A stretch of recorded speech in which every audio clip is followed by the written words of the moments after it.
Hello दोस्तों, स्वागत है आपका आपके अपने यूट्यूब चैनल पे। दोस्तों, आज हम आपके लिए वीडियो लेकर के आए हैं क्लास 12 के रसायन विज्ञान से संबंधित। रसायन विज्ञान में जिसको रीढ़ की हड्डी कहा जाता है, अर्थात ऐसा कोई बोर्ड परीक्षा नहीं है जिसमें ये क्वेश्चन छूटे हों। इन क्वेश्चनों को जरूर लिया जाता है। तो जान लीजिए कि पूरे बहुत ही इम्पोर्टेंट क्वेश्चन लेकर के आए हैं आपके लिए, जो आपके पूरे बोर्ड परीक्षा में पूछे रसायन विज्ञान में पूछा जाने वाला है। वो हर साल ये क्वेश्चन रिपीट होते हैं। वो रिपीटर वाले क्वेश्चन आपको जरूर जानना जरूरी है। तो हम लेकर के वही क्वेश्चन आए हैं, आपको आपके स्क्रीन पर दिखाई दे रहा है। महत्वपूर्ण अपक्रियाएं। तो दोस्तों, ये महत्वपूर्ण जो अपक्रियाएं हैं, ये महत्वपूर्ण अपक्रियाएं हर एग्जाम में आपसे पूछे जाते हैं। कौन कौन से महत्वपूर्ण अपक्रियाएं हैं, जरा देखते हैं कौन कौन से महत्वपूर्ण अपक्रियाएं हैं। पहला है ब्रटेज अपक्रिया। ब्रटेज अपक्रिया द्वारा प्रोपेन किस प्रकार बनाते हैं। ये जो है ब्रटेज अपक्रिया सबसे इम्पोर्टेंट अपक्रिया है। दूसरा है ब्रटेज फिटिंग अपक्रिया, ये आपसे पूछा जा रहा है। तीसरा फिटिंग अपक्रिया डॉर्जन अपक्रिया है। हुंस डीकर अपक्रिया है, आयोडोफार्म अपक्रिया है और हेलोफार्म अपक्रिया है। ठीक है। तो ये जो जितनी भी अपक्रियाएं हैं, ये सब बहुत ही इंपॉर्टेंट अपक्रियाएं हैं। ये इन अपक्रियाओं को आपको जानना बहुत जरूरी। तो हम एक एक करके सभी अपक्रियाओं को आपको शेयर करते हैं। ठीक है, तो दोस्तों बने रहें हमारे साथ हमारी इस वीडियो पर। और यही नहीं, आपको जितने भी रसायन विज्ञान के क्वेश्चन हैं, objective, short, very short, long answer, सब आपको इसी माध्यम से दिया जाएगा ताकि आपकी परीक्षा में कोई भी दिक्कत ना आए। और जितने भी अनसॉल्व्ड हैं, अनसॉल्व पेपर के सॉल्व पेपर आपको बना करके दिए जा रहे हैं। और कोशिश करते हैं कि ज़्यादा से ज़्यादा अनसॉल्व पेपर आपको सॉल्व कर दिया जाए ताकि आपको किसी भी प्रकार की दिक्कत ना हो। तो चलते हैं बिना देरी किए हुए, ब्रटेज अपक्रिया क्या है। ये रहा आपका पहला, ये देखिए क्वेश्चन है आपका पहला, ब्रटेज अपक्रिया क्या है और ब्रटेज अपक्रिया द्वारा प्रोपेन किस तरह से बनाते हैं। तो ब्रटेज अपक्रिया को लीजिए, ये आज आ गया आपके स्क्रीन पर। ये पहला क्वेश्चन है, ब्रटेज अपक्रिया किसे कहते हैं। जब किसी एल्किल हैलाइड की सोडियम के साथ ईथरीय विलयन से क्रिया कराते हैं, तब हाइड्रोकार्बन का उच्च सदस्य प्राप्त होता है। यह अपक्रिया ब्रटेज अपक्रिया कहलाती है। ठीक है, उन्होंने कहा ब्रटेज अपक्रिया में बताया गया कि जब एल्किल हैलाइड्स यानी आरएक्स या कोई एल्किल हैलाइड्स हो, जब उसको किसके साथ में, ईथरीय विलयन में, जब उसको सोडियम के ईथरीय विलयन में अपक्रिया कराते हैं तो क्या बनता है, आपको एल्केन प्राप्त होते हैं, उच्च मात्रा में एल्केन प्राप्त होते हैं। तो इस अपक्रिया को कहते हैं ब्रटेज अपक्रिया कहते हैं। जैसे ये आपका देखिए मिथिल क्लोराइड है,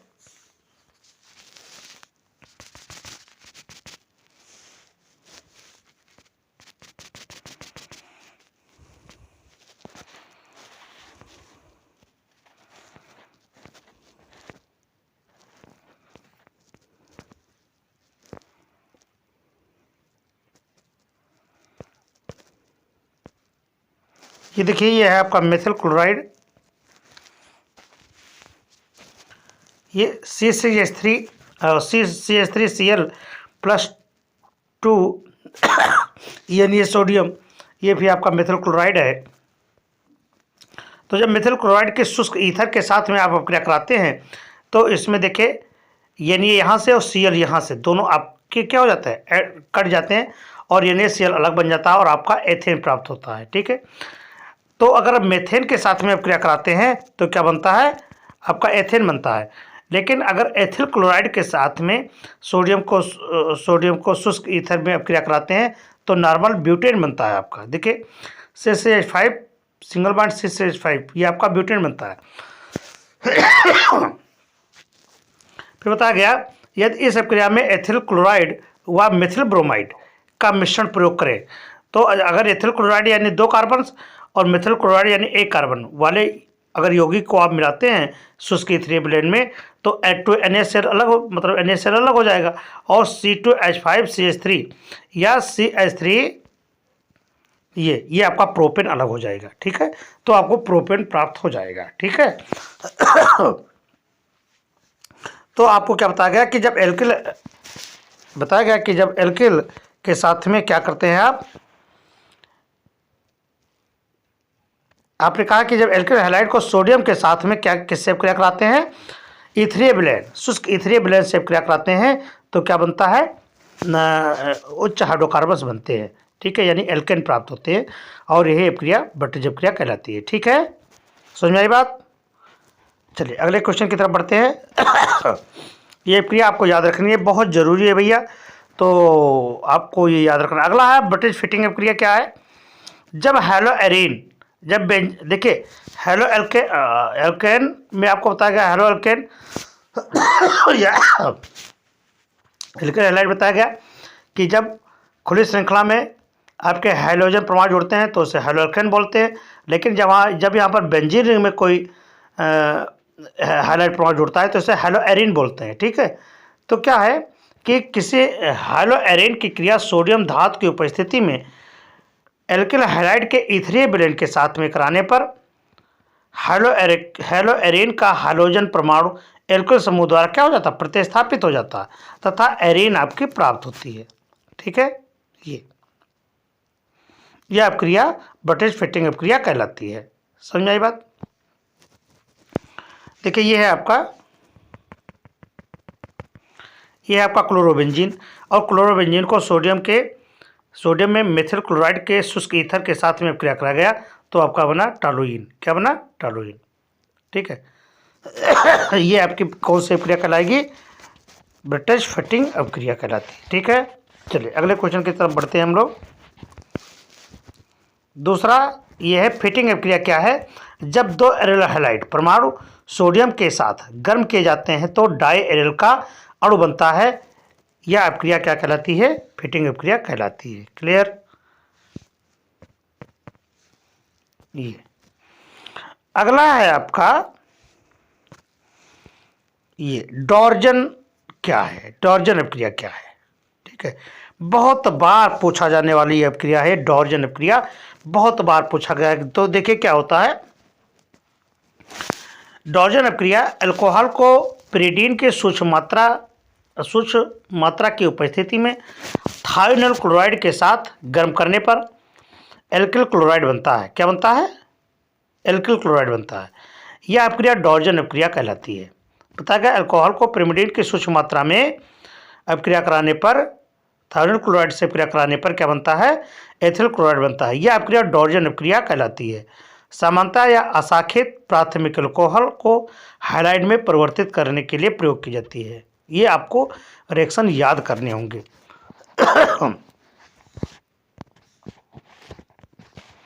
देखिए ये ROH SOCl2 ये क्रिया करेगा तो क्या होगा, जब ROH SOCl2 से क्रिया करेगा तो RCl एल्किल हैलाइड्स अलग हो जाएगा, SO2 अलग हो जाएगा, HCl अलग हो जाएगा। अब इसी को R के स्थान पर आपने रखा है CH3CH2OH प्लस थायोनिल क्लोराइड यानी SOCl2 से क्रिया कराया तो क्या होगा, Cl परमाणु OH को विस्थापित कर देगा तो बनेगा आपका एथिल क्लोराइड। ठीक है, ये ही अपक्रिया आपकी क्या कहलाती है, डॉर्जन अपक्रिया कहलाती है। ठीक है, चलिए अगले क्वेश्चन की तरफ हम लोग बढ़ते हैं। अगला क्वेश्चन है हुंस-डीकर अपक्रिया। हुंस-डीकर अपक्रिया क्या है, देखिए अपक्रिया वसा अम्ल के सिल्वर लवण को वसा अम्ल के सिल्वर लवण को क्लोरीन या ब्रोमीन के साथ में कार्बन टेट्राक्लोराइड की उपस्थिति में गर्म करके एल्किल क्लोराइड या ब्रोमाइड प्राप्त करते हैं। यह अपक्रिया हुंस-डीकर अपक्रिया कहलाती है। ये सिल्वर प्रोपेनेट है। सिल्वर प्रोपेनेट को जब Br2 से अपक्रिया कराते हैं तो क्या बनता है, एथिल ब्रोमाइड बनता है। ठीक है, ये C2H5Br जो है एक इसका सूत्र है एथिल ब्रोमाइड का। ठीक है, क्लियर। चलिए अगले क्वेश्चन की तरफ हम लोग चलते हैं। अगला क्वेश्चन है आपका, अगला मतलब अपक्रिया है आयोडोफार्म। बहुत ही इंपॉर्टेंट अपक्रिया है आपका आयोडोफार्म। क्या है, देखिए आयोडोफार्म है वह अपक्रिया जिसमें एथेनॉल यानी C2H5OH एथेनॉल या प्रोपेनोन जिसमें कीटोन समूह या अन्य उपयुक्त यौगिकों की क्रिया क्षार किससे NaOH या सोडियम कार्बोनेट की उपस्थिति में आयोडीन के साथ कराने पर आयोडोफार्म के पीले क्रिस्टल प्राप्त होते हैं, उसे आयोडोफार्म कहते हैं। ठीक है, आयोडोफार्म किसे कहते हैं कि वह अपक्रिया जिसमें एथेनॉल या प्रोपेनॉन या उपयुक्त यौगिक की क्रिया क्षार की उपस्थिति में आयोडीन के साथ में अपक्रिया कराते हैं। ठीक है, तो आपने यहाँ अपक्रिया कराया,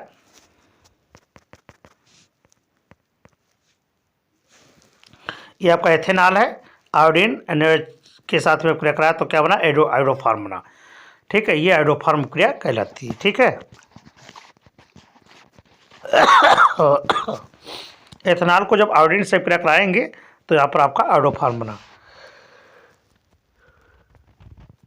आयोडोफार्म का सूत्र है CHI3 और क्लोरोफार्म का सूत्र है CHCl3। जब Cl3 होगा तो क्लोरोफार्म होगा और I3 होगा तब आयोडोफार्म होगा। ठीक है, अगला क्वेश्चन है हाइलोफार्म अपक्रिया क्या है। हाइलोफार्म वो अपक्रिया है जिसमें मेथिल कीटोन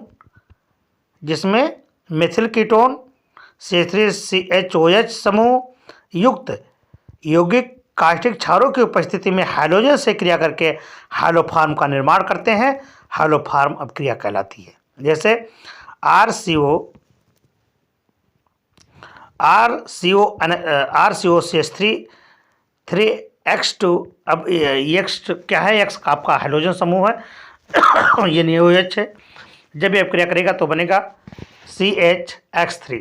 अब यहाँ पर हाइलोफार्म है, कोई हाइलोफार्म में कोई हाइड्रोजन समूह बताया नहीं गया है, वो क्लोरोफार्म है, आयोडोफार्म है, ब्रोमोफार्म है, तो यहाँ पर हाइलोफार्म बताया गया है। ठीक है, इनमें क्लोरोफार्म और ब्रोमोफार्म रंगहीन होते हैं जबकि आयोडोफार्म पीले रंग का क्रिस्टल प्राप्त होता है।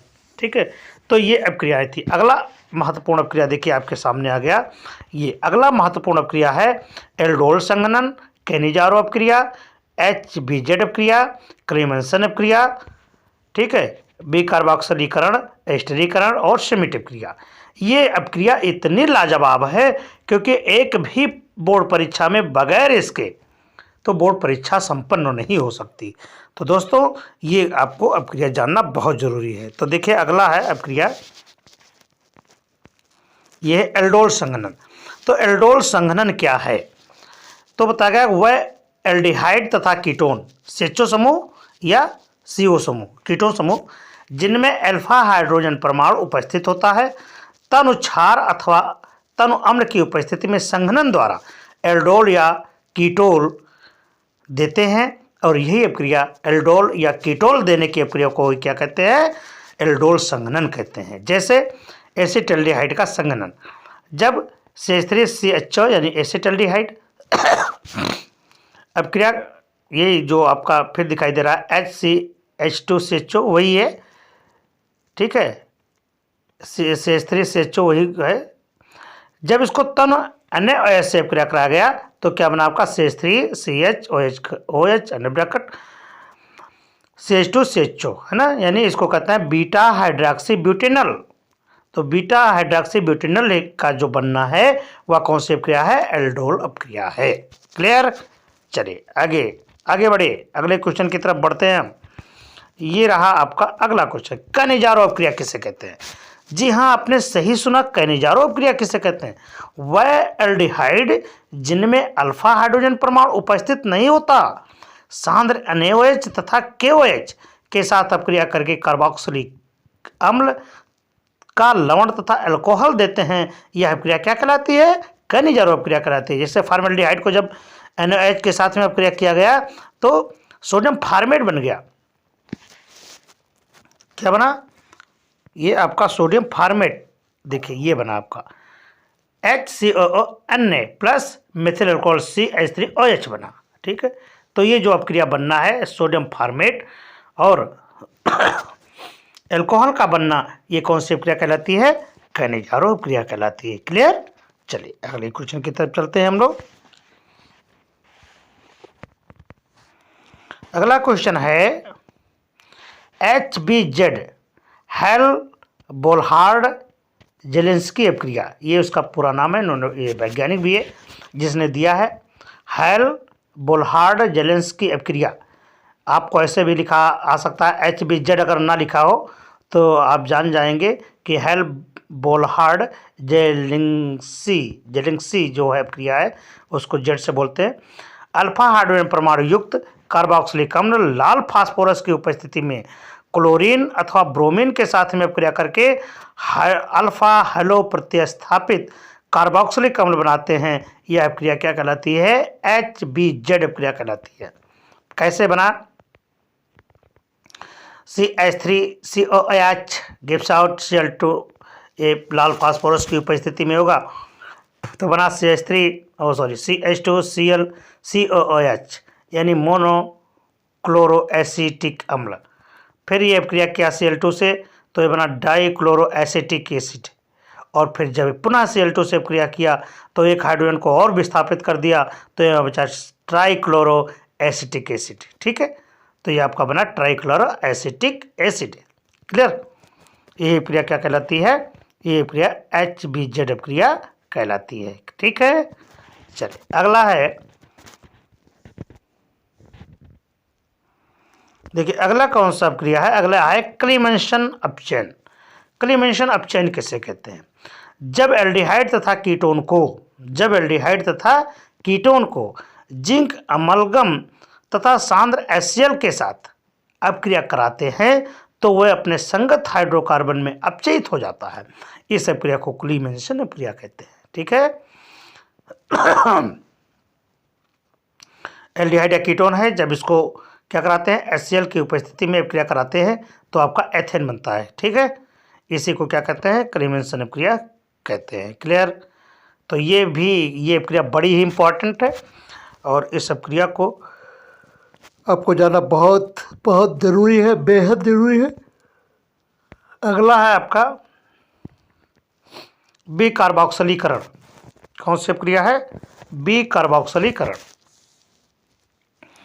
तो विकार्बोक्सिलीकरण क्या होता है? देखिए कि कार्बोक्सिलिक समूह से कार्बन डाइऑक्साइड का निष्कासन विकार्बोक्सिलीकरण कहलाता है। ठीक है, यानी कार्बोक्सिलिक जो समूह होता है उसमें से कार्बन डाइऑक्साइड CO2, जब कार्बोक्सिलिक समूह में से CO2 निकल जाता है, कार्बन डाइऑक्साइड निकल जाता है, तो उस अपक्रिया को क्या कहते हैं? कार्बोक्सिलीकरण कहते हैं। क्लियर?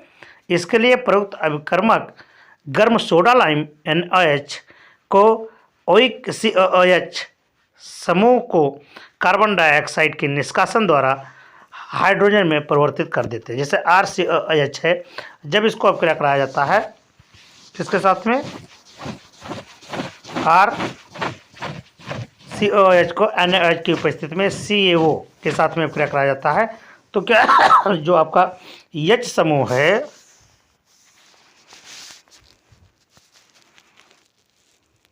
देखिए आपको बताया गया जैसे RCOOH जब अपक्रिया कराया जाएगा तो जो R है और H ये आपस में जुड़ जाएगा तो RH जुड़ जाएगा। ठीक है, तो RH बन गया, प्लस CO2 निकल जाएगा। तो जो RH का बनना है वो क्या होगा?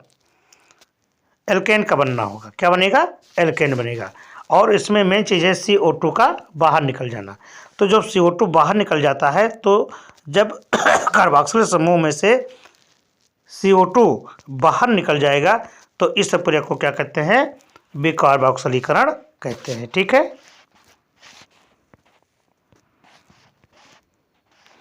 इस अपक्रिया को क्या कहते हैं? कार्बोक्सिलीकरण कहते हैं। अगला देखिए, अगला क्वेश्चन है एस्टरीकरण। क्या है? एस्टरीकरण। जब कार्बोक्सिलिक अम्लों को अल्कोहल के सांद्र H2SO4 या शुष्क HCl गैस की उपस्थिति में गर्म किया जाता है तो एस्टर तथा जल प्राप्त होते हैं। क्या बनते हैं? एस्टर तथा जल प्राप्त होते हैं और इस क्रिया को एस्टरीकरण कहते हैं। यह अपक्रिया उत्क्रमणीय अपक्रिया होती है।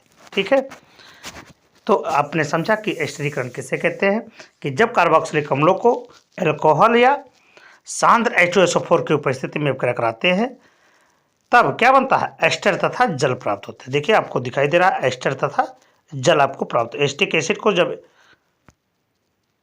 ये एस्टिक एसिड है, एस्टिक एसिड के साथ में जब एथिल अल्कोहल से अभिक्रिया कराते हैं C2H5OH के साथ में तो आपका एथिल एसीटेट प्राप्त होता है CH3COO C2H5। ठीक है, ये आपका एथिल एसीटेट है और प्लस जल, ये जल प्राप्त होता है। इस अभिक्रिया को क्या कहते हैं, एस्टरीकरण कहते हैं। क्लियर, ये अभिक्रिया कौन सी कहलाती है, एस्टरीकरण। ये अभिक्रिया आपकी एस्टरीकरण कहलाती है। ठीक है, क्लियर। हम तो ये रहा आज का वीडियो। अगर ये वीडियो आपको अच्छा लगे तो आप इसे मेरे चैनल को लाइक, शेयर और सब्सक्राइब करें। हम फिर मिलते हैं आपको अगले वीडियो में, तब तक के लिए